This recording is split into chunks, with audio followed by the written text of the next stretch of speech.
Bonjour à toutes et à tous, bienvenue sur Grand Lille TV pour le sujet et du jour, l'actualité. Aujourd'hui avec notre invité, le retour au travail après un burn-out. Pour en parler, Nathalie Gonnet est aujourd'hui sur le plateau. Bonjour. Bonjour. Vous êtes intervenante en prévention des risques professionnels.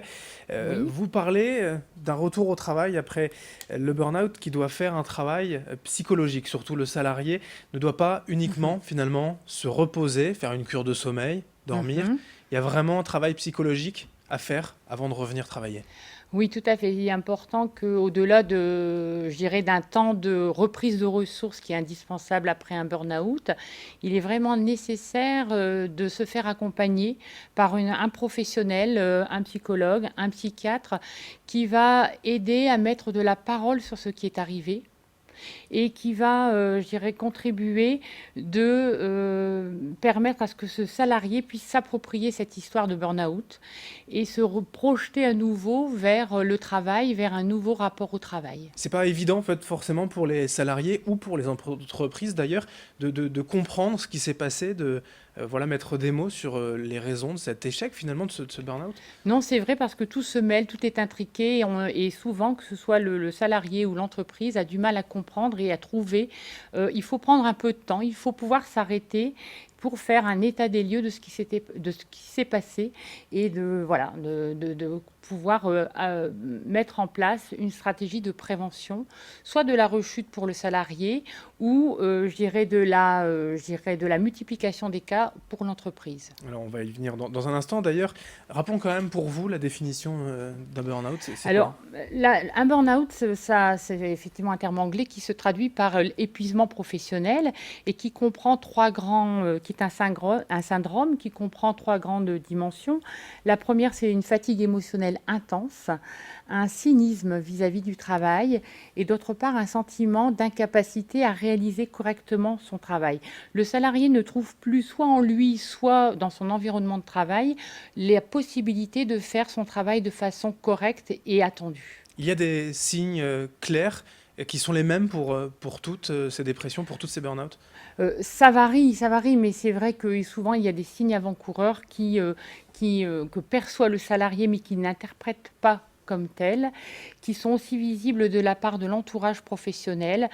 Ça peut être des crises de larmes, ça peut être, je dirais, un changement de comportement, soit une inhibition, soit au contraire un hyper-engagement dans le travail. Il y a différents signes qui permettent de repérer que les choses ne vont pas bien et sur lesquels il peut être important de pouvoir discuter, partager pour, je dirais, enrayer l'arrivée du burn-out qui généralement se manifeste de façon soudaine. Oui, c'est ce que j'allais dire. Il y a aussi parfois, alors pour prendre une expression un peu triviale, voilà, on pète les plombs d'un seul coup. C'est Oui. parfois violent. Là aussi, il faut savoir déceler finalement des signes alors qu'on a l'impression que tout va bien. Alors quand on pète les plombs, je pense qu'il y a souvent, je dirais, dans une réaction de l'environnement de travail ou une réaction de la personne elle-même qui va aller voir son médecin traitant avec qui il va pouvoir discuter et ce médecin traitant va pouvoir l'orienter éventuellement Mhm. avant que ce burn-out se concrétise, va pouvoir Ouais. l'orienter vers un accompagnement psychologique qui va permettre à la personne d'une part, de prendre de la distance par rapport au travail et puis aussi de rentrer en communication avec son environnement de travail pour en parler, pour parler du travail, parce que c'est bien de l'activité de travail qu'il s'agit lorsque l'on veut permettre que les choses se passent mieux au niveau du travail. Vous d'ailleurs, vous travaillez bien plus en amont finalement avec les entreprises pour éviter ces burn-out avec des stratégies de prévention. Quelles Mhm. sont ou quelle est la bonne stratégie? Alors la bonne stratégie, c'est de faire régulièrement une évaluation des expositions des salariés aux risques psychosociaux. Alors il existe un tas d'outils, les questionnaires électroniques, questionnaires papier, complétés par des entretiens qui vont permettre à l'entreprise de repérer parmi les facteurs très connus. On les connaît bien, il y a une série de facteurs de Mhm. risques psychosociaux qui sont bien connus, de repérer où éventuellement ils se sont développés et de pouvoir, je dirais, agir sur... alors, grosso modo, quand on fait de la prévention, une fois l'évaluation réalisée, quand on fait de la prévention des risques psychosociaux en entreprise, on va travailler sur quatre grands axes, je dirais, qui sont d'une part parler du travail, reparler du travail et de l'activité de travail, ce qui fait qualité au travail. Mhm. Euh, Ensuite, à partir de là, si besoin, créer des espaces de discussion sur le travail, sur l'activité, la distribution du travail, la complexité du travail. Des espaces de discussion, si parfois ils existent mais ils ne sont pas efficaces, donc refaire le point là-dessus. Travailler auprès de la posture des managers et de leur capacité à réguler le travail des équipes, leur capacité à donner des alertes sur l'organisation du travail, et puis aussi à être ressource pour les équipes. Et en dernier lieu, c'est aussi beaucoup, souvent aujourd'hui, développer collectivement la capacité à gérer le changement, préparer le changement dans l'entreprise.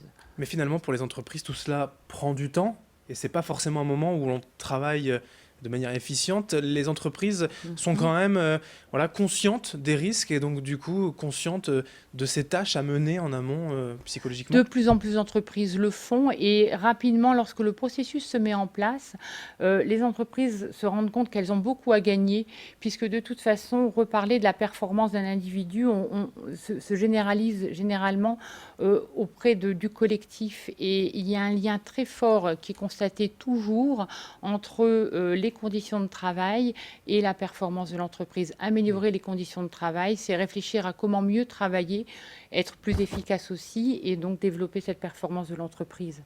Tout le monde peut être concerné finalement par ce rapport au travail qui peut être plus ou moins difficile. Et donc, ce burn-out à l'arrivée, hommes, femmes, jeunes, vieux, cadres ou ouvriers, il n'y a pas de différence? Oui, vraiment. Alors, on cerne quelques différences de ci, de là, notamment, bon, par exemple, sur certains secteurs d'activité ou certains profils familiaux, mais qui ne sont pas, je dirais, forcément pertinents à relever. Vraiment, tous les métiers sont potentiellement concernés, tous les niveaux d'âge, toutes les professions, tous les niveaux dans l'échelle hiérarchique, y compris les indépendants, les professions libérales, les comités de direction et, je dirais, les personnes qui ont des responsabilités plus opérationnelles. Vraiment, je pense que là-dessus, tout le monde est concerné.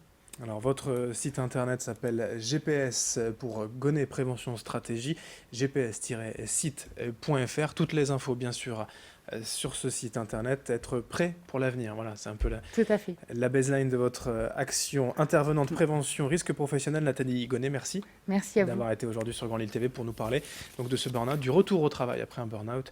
Merci de votre fidélité sur Grand Lille TV. L'info continue dans un instant.